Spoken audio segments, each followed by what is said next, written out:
Hello and good afternoon, everyone. I think that song probably reminds many of us of the wedding fun that we've had in our lives. Welcome to Breaking into the Boardroom. I'm your hostess, Camille Fetter, founder and CEO of Talent Fit Executive Search and Staffing. Thank you so much for joining us today for this special event in our Powerful Conversation series. For those who may not be familiar with our firm, our mission is to future-proof organizations by securing forward-thinking leaders who have a track record of accelerating growth, innovation, and profitability. From the manager level to the C-suite, we recruit for startups to Fortune 50 with a strong specialty in lower mid-market organizations, particularly organizations who are focused on growth and enterprise value as they work towards a successful exit. Many of the C-suite executives I've worked with over the 20 years in executive search oftentimes ask me, well, what's next for me? The natural progression often involves pursuing a board seat. Today, I'm pleased to be joined by someone who knows the board selection process inside and out, and who can help us unpack what it really takes to secure your first board seat. With that said, I am pleased to be joined by the infamous Gayle Meyers. Gayle is based in New York City and an accomplished entrepreneur, investor, and strategic advisor with over 20 years of experience in digital media, marketing, commerce, data, and tech-enabled services. Gayle is a sought-after keynote speaker and has spoken at industry conferences for companies such as Google, Verizon, Omnicom, LiveRamp, LinkedIn, Twitter, and Oracle. Gayle, you've been busy. She serves on the board of directors of Mountain Gate Capital portfolio companies, Antiriad and Conatix, a Court Square Capital portfolio company, as well as Azira. She was previously a board of director at Tenuity, Acceleration Partners, and Digital Remedy, and chief growth officer at Luma Partners. Gayle, thank you so much for your generosity in being with us today. I know this audience is extremely excited and anticipating all of your wisdom that you have that I know they will be able to take with them for many years to come as they build their professional careers. For everyone in the audience, if you could start kicking us off by using the chat, we would love your participation. We really want today to be a very engaging and collaborative session together. So if you could kick us off by including your title, your industry, and your city that you're calling in from, that would be very much appreciated. So let's jump right in. I'd like to kick off by Gayle, you sharing your background with us, and then really telling us about what made you realize that you were in this pivotal point in your career that told yourself that, wow, I think I'm at a point where I need something different. And it was a clear inflection point for you to realize I'm ready for some board work and for something new. First off, thank you, and thank your team so much for always being there for me, for the companies I've worked across, and you've been a good friend to me. So I appreciate this opportunity. Thank you, Gayle. So how do I start? Oh my God. I'm a salesperson. Plumbing skills, end of story. I love doing big strategic deals. I started doing deals when I was really young.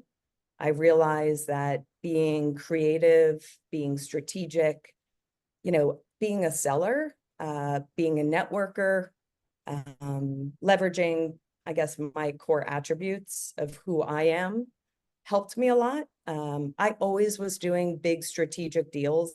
I always thought about what value can I bring. I always liked to do things that were innovative and outside the box. So starting with that foundation really helped me understanding who I am. And when I think about the value of what I bring to the board work, it starts from there, the core of who I am. So grew from sales for the first 15 years of my career, learning the ins and outs of revenue acceleration and growth. I was fortunate enough to be in an industry that was really innovative, ahead of trend, being digital media marketing tech. So I learned a lot, and I was the first person to always raise her hand and try something new, selling something that hadn't been sold before. So first 15 years, sales. Second, 10 years, I would say, I was an entrepreneur. I realized that there was a gap in the marketplace. There were no ratings platforms at the time. So this is in 2010. My first company I ever launched was called Industry Index, digital media review.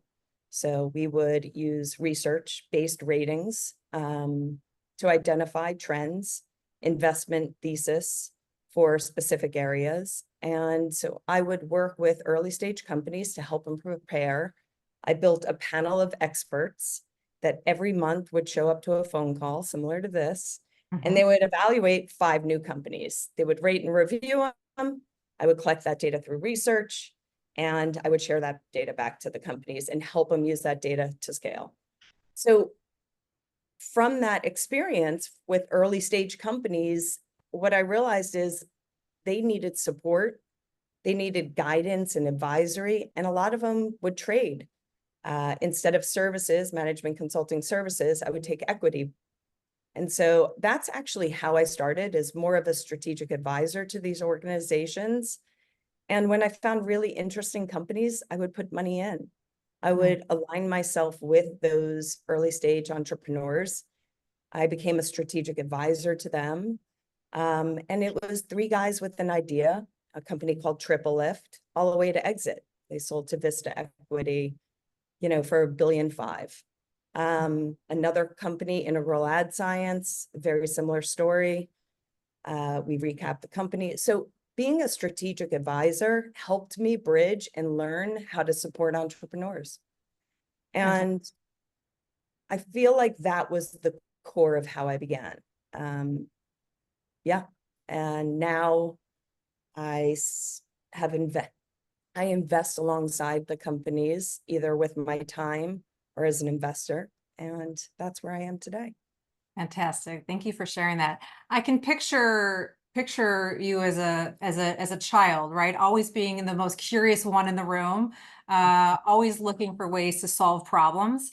It seems like you naturally got into board work by just being insanely curious, right? And wanting to solve complex problems, and at the end of the day, help these leaders, these founders, these executives scale their companies, right? And so do you feel like there's been this common theme in your motivation where you really have started with the goal of wanting to help and make a difference? Yeah, I would say my purpose in life, and I'm very, very clear, is to help others grow. Individuals, teams, and organizations. I help them see what they can't see for themselves.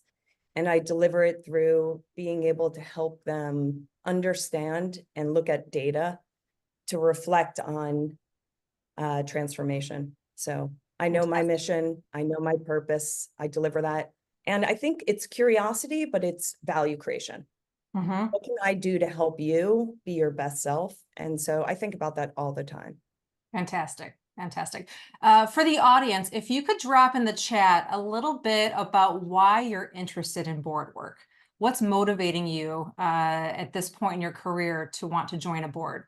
I think that'd be really helpful context for Gayle and for myself, and I will try to provide Gayle the information she needs. So next slide, team. Great.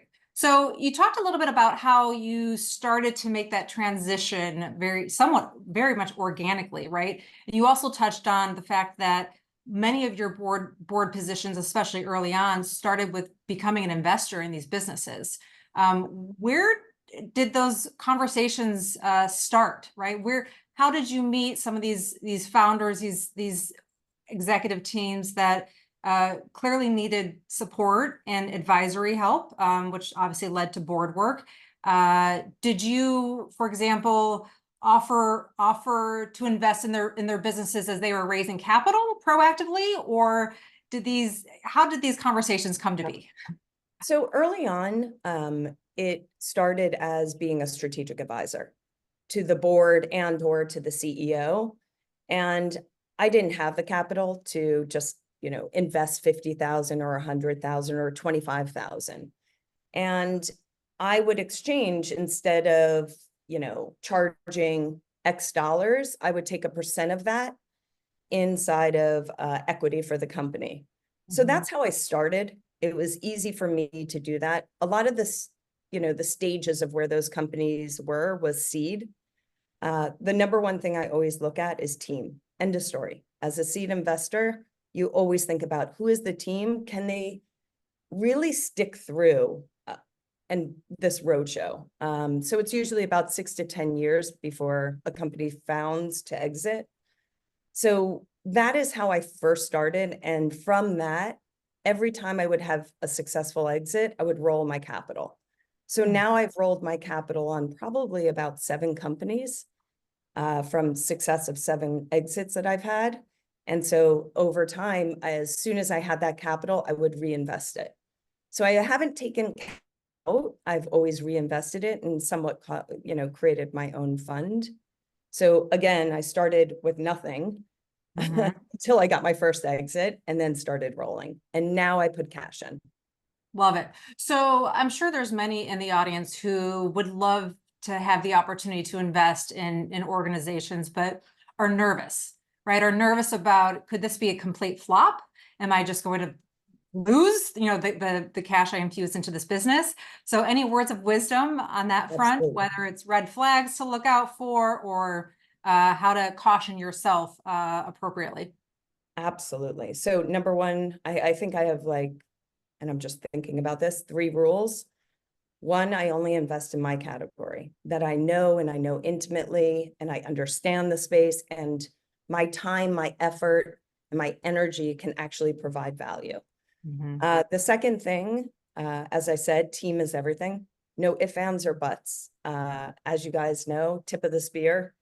If it's broken on top, it breaks everywhere. Mhm. I've done a lot of research on this. I've created a product on this specifically to uncover where breakage is internally within an org. The third, and I think one of the most important, very important piece of it, you never invest what you can't afford to lose. Mm. So because I started with nothing in many ways, I invested only what I had success from. And that doesn't work for everyone. So I've always rolled my own capital and that's helped me tremendously. And, for me, that's what my path was. So if I had $25,000 and I was going to put that to work, I would focus on what are the major trends that are happening in the category that I know that are going to happen within the next 3 to 5 years. Mhm. I invested into CEOs. Second time CEOs are always my favorite, but Mhm. because they've been through the hardship and they Yep. understand. And I think about them, are they a race car driver, a pit boss, or are they an engineer? And so I frame the type of leader I want to work with into those categories. And that was given to me from my experience of working with a venture partner, Chris Young. I learned a lot from him during my time at Revel. And then obviously the third is I only invest what I have Mhm. and I can afford to lose. Yep, that's great counsel. So Yeah. the common theme I'm seeing in the chat, Gail, as to why a lot of the members of the audience are interested in board work is one, they're a little bored. They want some variety in their work. Two, I think there's a lot of members here who are interested in eventually doing nothing but board work and having potentially more flexibility and work-life balance. Anything that strikes a chord with you there? I would say board work is, depending on how many boards you take on, it is a full-time job. Mm. Right? You're being paid if you're on more of a private equity backed board. There is, you're being paid, you're committing hours, you're giving your time, you're connecting dots. So it does give you flexibility, absolutely. But at the same time, I think it gives you the ability to be strategic, not operational. So I think that's one piece of it. And then a lot of people are in big organizations and they don't get access to fast moving parts. I've heard this multiple times from folks that I've worked with, and they like that innovative, that entrepreneurial kind of feeling when they're working with organizations early stage. And that's a really good fit. If I'm in a big corporate job and I'm not, dynamic and being able to be agile, I think you really will find the board work really exciting, especially as like a strategic advisor too, to the earlier stage companies that are doing fun stuff. It's a perfect complement. I think you will absolutely love this type of work. Fantastic. Wonderful. And I did have another question on the investment side. So there have been plenty of occasions where we're extending a CEO offer or any kind of C-level offer to an executive. And we've had circumstances where we're able to offer more equity if that executive is willing to invest in the business, or less equity if they're not in a position to invest in the business. Any thoughts on that front and counsel you might provide? Me personally, I think everybody's different. Where I put my time, I'm a management consultant, so I work with a lot of companies. Where I put my time, where I put my money, and where I put my access to my connections is where I'm going to see the best return of dollar. End of story. I've seen it time over time over time, where I've worked with alongside the founders. They love that. They want to know that you're really aligned. And equity is also cash. I put cash in right alongside them when it's the right opportunity for me personally, and when I can afford to. To me, I think that's the best way to go. But not everyone can afford to do that, and I get that. For me, that is the only way, not the only way, but the main way that I'll do it today. Great. Thank you for sharing. All right, slide. We're going to jump into the meat of it now. Ready? So I think there's a lot of misunderstandings or just a lack of knowledge around the different types of board roles. I work with a lot of executives who, frankly, they are never even thought of that board work was an opportunity for them or even a potential for them. And these are executives that I've known for decades, almost 2 decades, some of them. And I know how exceptionally talented they are in their functional area of expertise, as well as industry expertise. So can you talk to us a little bit about the different types of board roles and in a manner that would help everybody here in the audience really determine what their board trajectory may look and feel like? Yeah, so I don't have a very traditional way of coming into board work. So I'm just going to start there. So I don't know if I'm like the best expert, but let me just tell you my opinion. There is nonprofit work, which I think is tremendously impactful. I don't sit on a board of a nonprofit. I have 2 teen kids. My daughter and I spend a lot of time at a horse rescue called Rising Star Horse Rescue. She is on the junior board. I am not on their board, but I've watched the incredible work they have done to save horses' lives, and my daughter's very involved in that. I've seen the impact these organizations have had, and the board that sits with this 501c3 is just incredible. They have the time commitment, they are invested in fundraising. So there's the nonprofit boards that I think are very purposeful and purpose-driven. So if you have the opportunity to do that type of work, I highly recommend it. I love anything that's purpose-driven. It fills my heart. So there's the nonprofit. Is that a great place to start, Gayle? If right, someone who's looking to pursue compensated board positions, is serving on a nonprofit board a great place to start? And does that build board credentials for those paid board seats?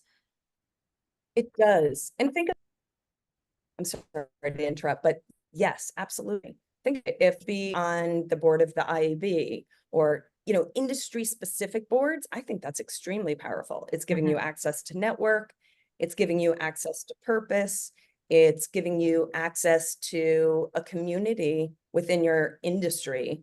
I think that is phenomenal work. And I've watched friends of mine do that type of work and be extremely impactful in the industry. Excellent. And I'm seeing great questions come in, so I will definitely make sure I get to some of these questions. We are going to go through a game plan of how you can pursue and land that first board seat. So hold tight.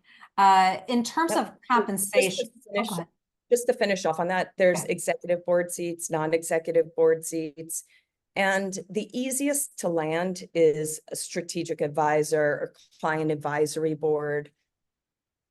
Those are really, really important to organizations, especially as an entrepreneur. I knew when I built my client advisory board, it was tremendously helpful. They were my go-tos when I needed to make a phone call. They were diversified in their backgrounds. I would give them equity. I also have about 7 companies that I'm an advisor to over the years. Fantastic. Easiest way to get in. You're getting equity. You have alignment with the team. If you want to invest, you can. The paid board seats are generally private equity. Sometimes large venture firms will have paid board seats, but often not. Venture tends to not be paid board seats. But you're also sitting and learning about the investment strategies, their go-to-markets, how these companies are working. So those are, and then there's obviously public boards as well. Great. And what percentage of boards are pure equity versus cash and equity? Do you have an idea? Cash and equity tend to be more larger scale public or private equity backed boards. Companies that have investments from growth equity, those types of firms. Okay, great. And for those in the audience, I'm sure they're wondering, well, what could cash look like? And obviously it depends on where that organization is, I'm sure, in the life cycle, right? The valuation, and a lot of other variables. But is there a range that executives should expect? Yeah, I mean, there's industry benchmarks. I would say, the lowest I've seen is 25K a year, all the way up to 150 to 250. Public boards, there's more risk, obviously, all the way down, and you're more segmented. I have not done public boards. It's not an area that I'm tremendously interested in. I know where I bring value. It is within the growth of taking a company from 5 million to, $500 million in revenue. That's kind of my sweet spot. And I stay within that for me personally. So thinking about who your audience is in those environments and who you want to be working with is really, really important. Okay, great. Excellent. All right. Let's see. I believe, team, we were going to do a poll for the chat. So if you could work on that poll, we're curious about the biggest challenges that the audience has come up against as it relates to pursuing board positions and networking for board positions. So there's a poll for you to fill out, and then we will share the results with Gayle. All right. Next slide. We're keeping the team busy here. What is the best way to find board position opportunities and secure those board interviews? So I would say recruiters, obviously, hence the reason why we're here. I think recruiting firms really help organizations understand what are the attributes they're looking for when they're filling out their board of what are the areas. So often you'll see there's somebody that's commercial lead board member, and then you'll see somebody that it could be a technical or a product lead board member as your independents. I would say within every organization is different. So what I have found for those middle market organizations, they generally have 2 outside board members, and those are kind of the commercial and the tech. Mhm. So what I've found is that when I think about board seats, I think about how do I package myself? It's Mhm. packaging. Mhm. Second, I would say is definitely the investor community. A lot of people that are currently doing board work, when a board is looking for an additional, I have 2 boards right now that are looking for additional talent. They'll come to me and ask me like, hey, do you know anybody that has more of a product or a tech background? Obviously, my background is more commercial driven. They're looking for somebody to complement. The first thing I think about is culture. What is the culture of the organization? What are they going to be looking for? And who will fit within that culture? I would say the third way to secure board seats is networking. Absolutely. With entrepreneurs. All Mm. entrepreneurs, we all need support. We need help. We need a perspective that's different from ourselves. And in that case, I think about technology companies and or software or tech-enabled service orgs, and knowing the CEO, knowing them, spending time with them, and thinking about how you can bring value is probably the most important. Fantastic. We work with a lot of founders who do not have a board, right? And many of them have never even thought about forming a board, right? Until I asked the question. So we oftentimes will start with advisory work, right? Where we will really help the founder and executive team understand how they can tap into an advisory network, right, of experts. So I've always have told executives that starting in advisory work is a great way to build your board credentials. You agree? I agree 1,000%. Yeah. And I know as somebody that's worked with companies on the commercial side, the first thing I say to them is let's build a client advisory board. Mm-hmm. Let's get them in. Some of the clients can't take equity. There's no cash exchange. It's, experience, especially doing that for some of the larger tech platforms. Mm-hmm. So client advisory boards, being a strategic advisor, I think to your point, I think that's exactly how you start the conversation. Yeah. And thinking about, what value do I bring? Yep. Great. And how does that align with the business goals? Yeah, Right. absolutely. So you But talk. the only way you're going to learn those business goals is obviously spending time with their team. Yeah. Fantastic. Okay, the poll results are in. Woo! The number one biggest challenge by far, 82%, said when it comes to networking for board positions is finding the right contacts. So you mentioned networking with entrepreneurs, for example. How and where do our audience members start to connect with more entrepreneurs and prospective leaders who may be in need of a advisor or a board member? I mean, there's so many networks today. I mean, and you think about it from your side, you're an entrepreneur, Mhm. YPO, there's certain environments where you'll find more entrepreneurs taking those meetings with those early stage CEOs or those early stage companies, and educating yourself inside of where's the market going and where are the trends? What are the trends that I believe in that are going to be fundamental to my industry? And how do I select from that research and data types of companies within those categories? And then how do I go to events and network with those types of folks? It's all about networking. I think you know that better than anyone. Coming from the talent space, you have to really want to put yourself out there and connect dots.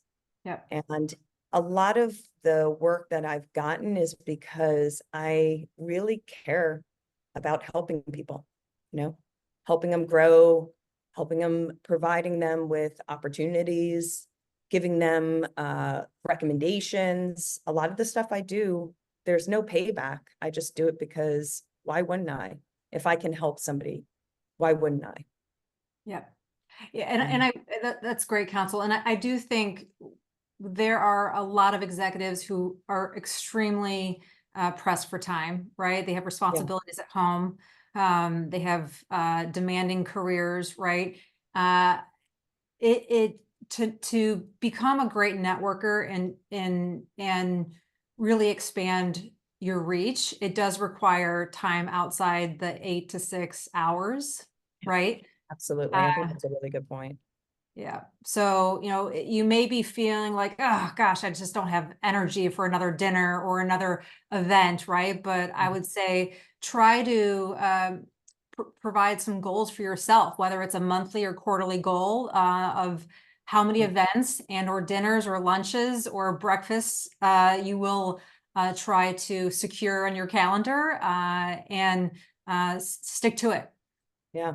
And I do think starting young, doing that, Yeah. the time that I was committed to doing this, I mean, I've been doing advisory and board work now for 10 plus years. So I've had a lot of time to do that. And I started younger and it grew over time. Now, there are a lot of people that are later stage in their careers and they're looking at this fundamentally as their retirement. And I think it's a phenomenal way to do it. I have seen such success in that category. The way that I landed my first private equity opportunity was through a peer in the industry. His name's George Galletti, a friend.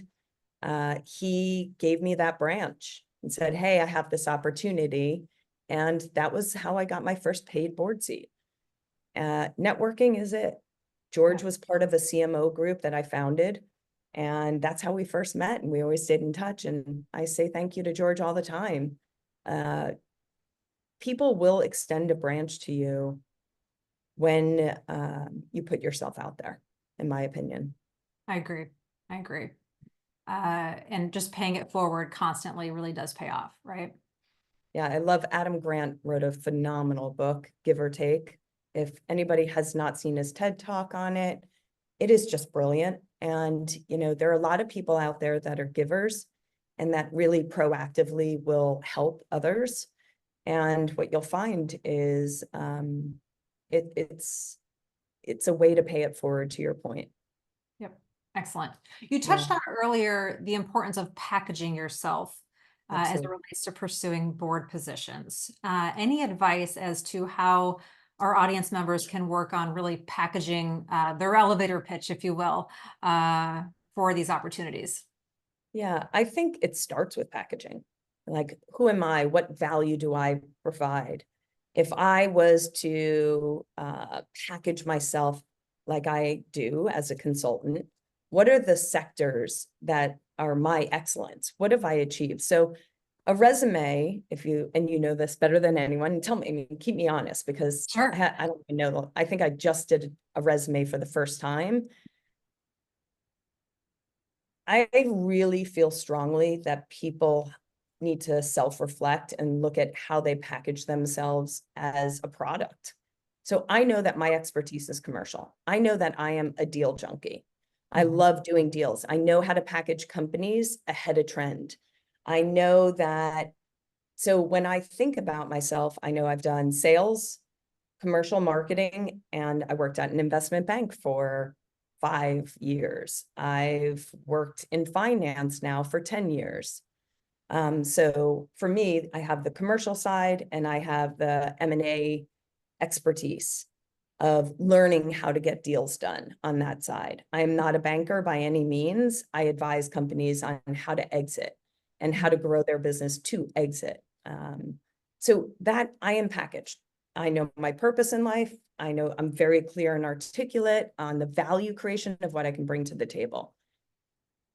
End of story. You have to be able to be super tight with the messaging, being able to communicate and understand if there's a category, let's just say connected TV.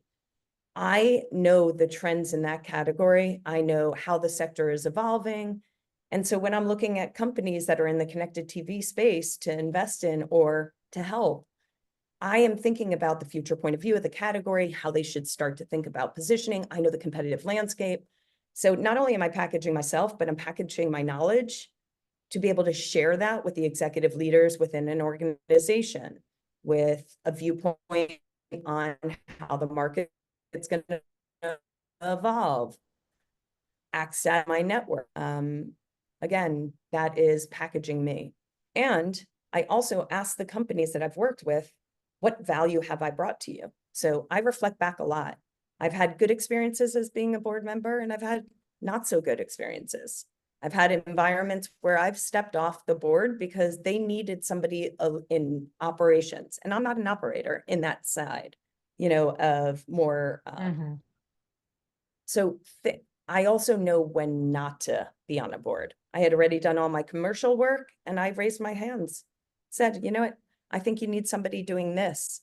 And I took a step back for the best interests of the company. That's great. That's great. Do you believe, I mean, I'm constantly telling executives who have an incredible track record of success to stop being so humble.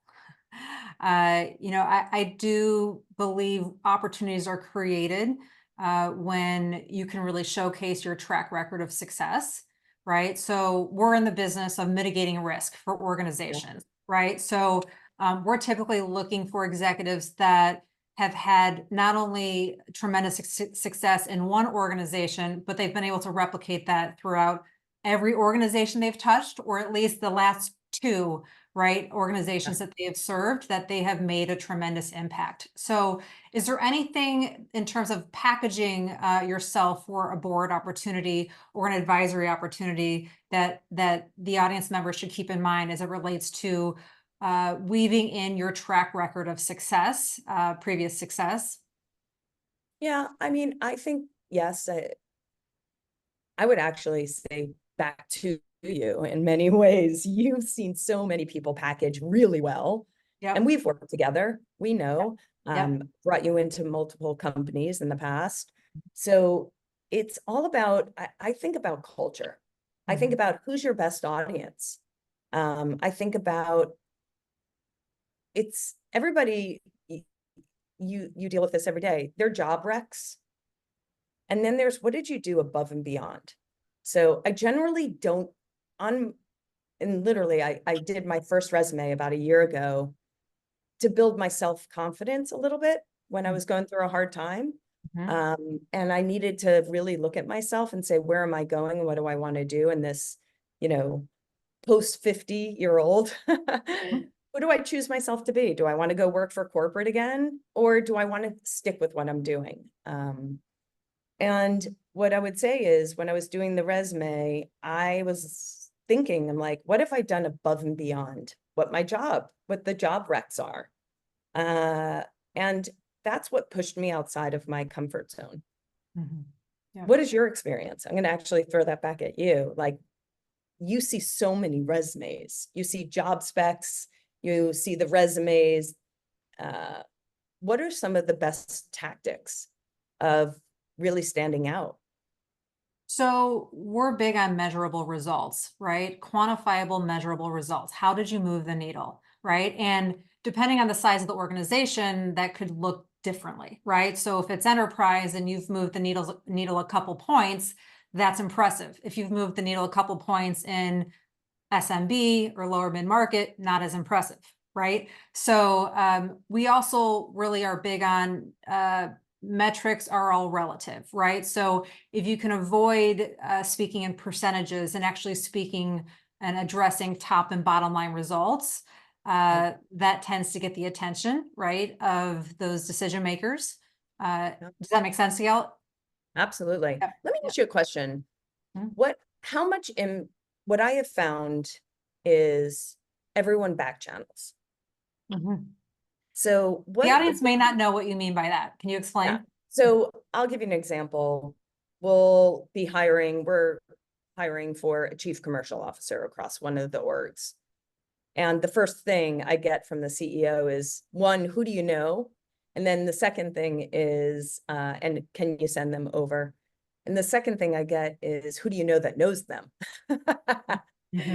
So when you are in your sector of excellence, you know, how much back channeling happens to really understand outside of the resume, what are those attributes? Can this person deliver? Can they not deliver?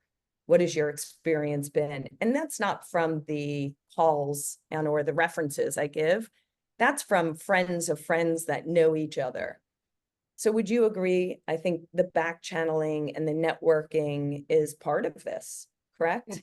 It is. So reputation is everything, right? So treat others as you'd like to be treated, right?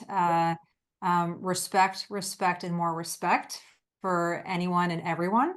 There are, of course, there's, just being human, you can't please everyone all the time, right? But most executive teams, investors, board members, will back channel, will just ensure that they're not hiring a bad egg, right? Or anyone who could bring toxicity to their culture or an environment, right? So yes, I think really always continuing to build a strong reputation by treating everyone with the utmost respect is really important.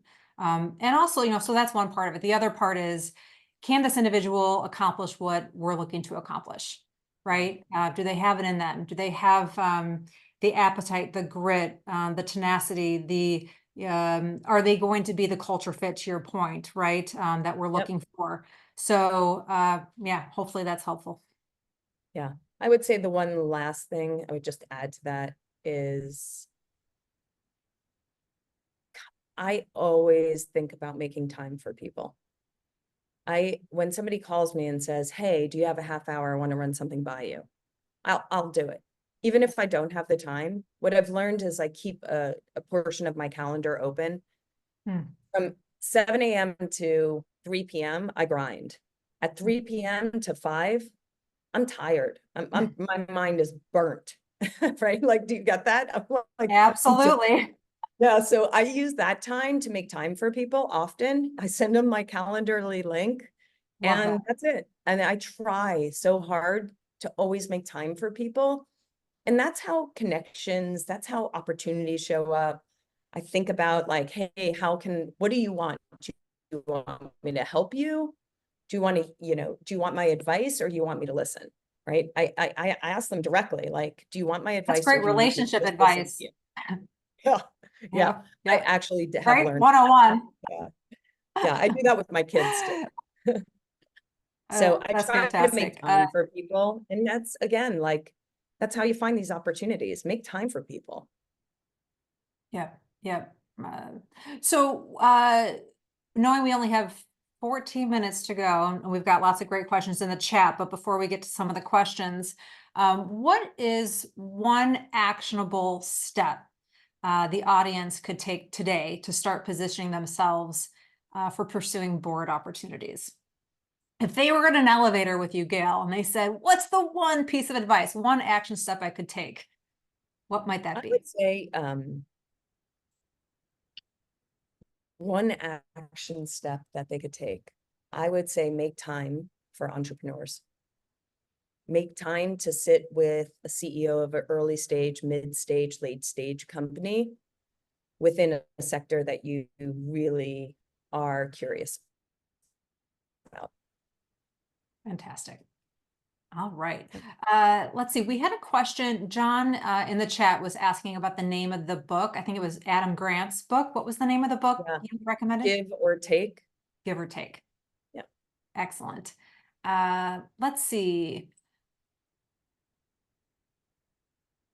If you're a full-time board member, this is a great question that Bob asked. If you're a full-time board member, how do you stay current in the industry you're consulting in? Yeah. So I am a full-time board member I'm on 3 platforms, and I'm a management consultant, so I do both. I take a new board seat, 1 a year, for the larger organizations. For the first year of board work and through the first year of a company being acquired, maybe by a financial partner, it's a lot of work. Mhm. One, it's a huge transformation for these companies. They were just acquired. The founders have just made potentially a tremendous amount of money. The executive team is looking to understand how to put that money that they just got as an investment to work. They need support. They need really to be hugged in many ways. So the first year, I always spend time with one platform. After the first year, and they obviously at times leverage me for my consulting services, but that is absolutely if they are looking for those types of services. So I bring my time and my effort and really commit to one a year.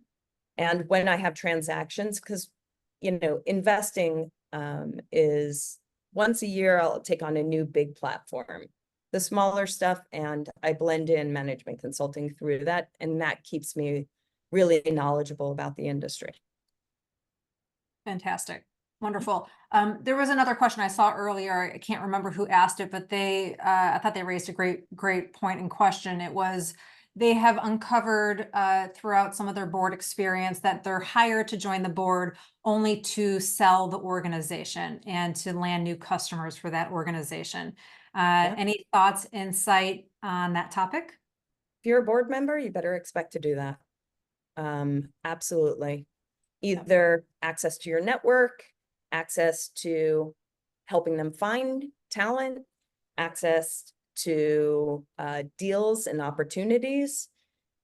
I tend to only work in companies that I'm pretty excited about the opportunity. I've passed on board seats that are just not my area of expertise in many ways, or just not interesting to me, or I don't have the right network for them.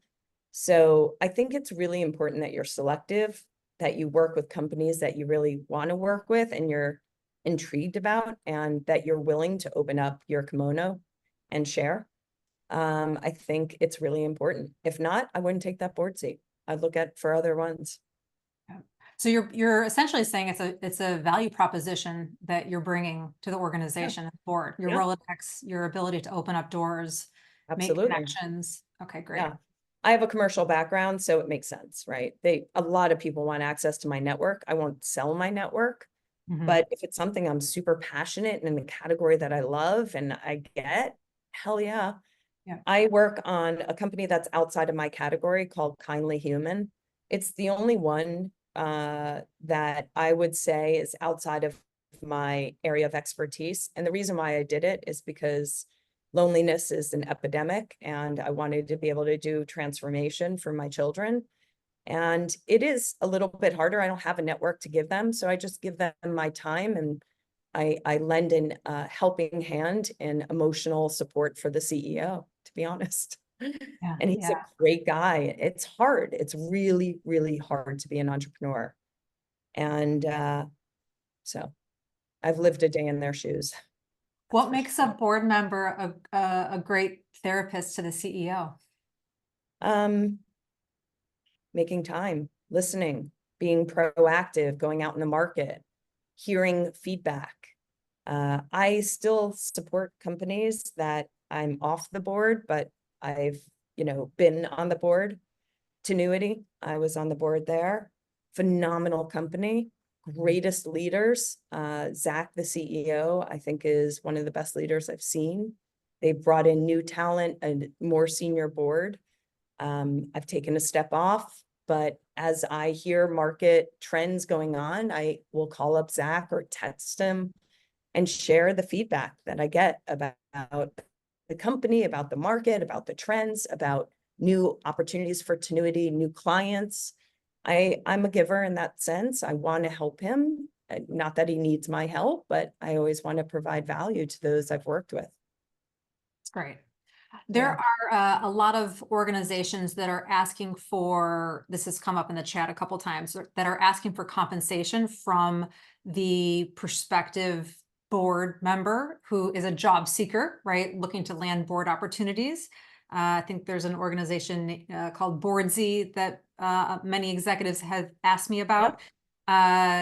So what's your take on, those that are looking for board opportunities, should they be compensating an organization to identify those opportunities? So I know Boardsy. They've brought me one or two good opportunities. I have not paid to have a company work with me doing that. I haven't had to do that just because of my background and the way I came at this. I don't have an answer for you. I think if there are other ways to do it, I wouldn't pay a company. Mhm. I think there's, I'm a woman. I'm in many ways, a lot of boards need women on their boards. That worked for me for some time during the timing, but I don't think that works for everyone. So maybe these platforms can bring some unique opportunities. Yeah, great. What about, thank you, James, for the question, board agreements.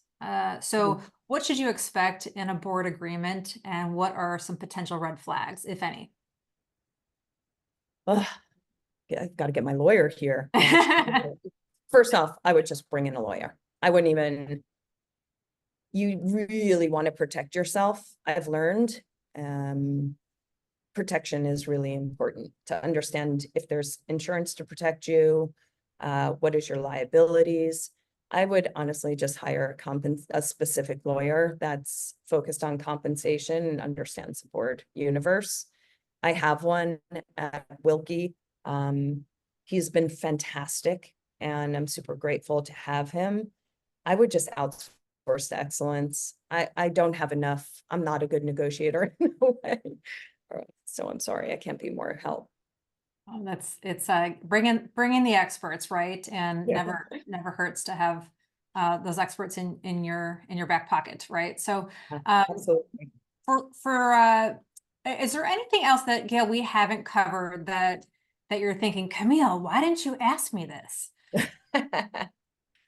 Um,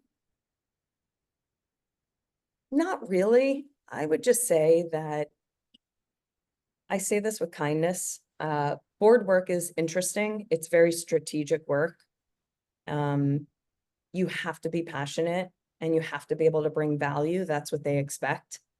And it's hard to measure the impact that you're having. I focus, and actually Tenuity was my first experience. What I learned is that at a certain point, you grow with the company, and at a certain point, you might outgrow them or they might outgrow you.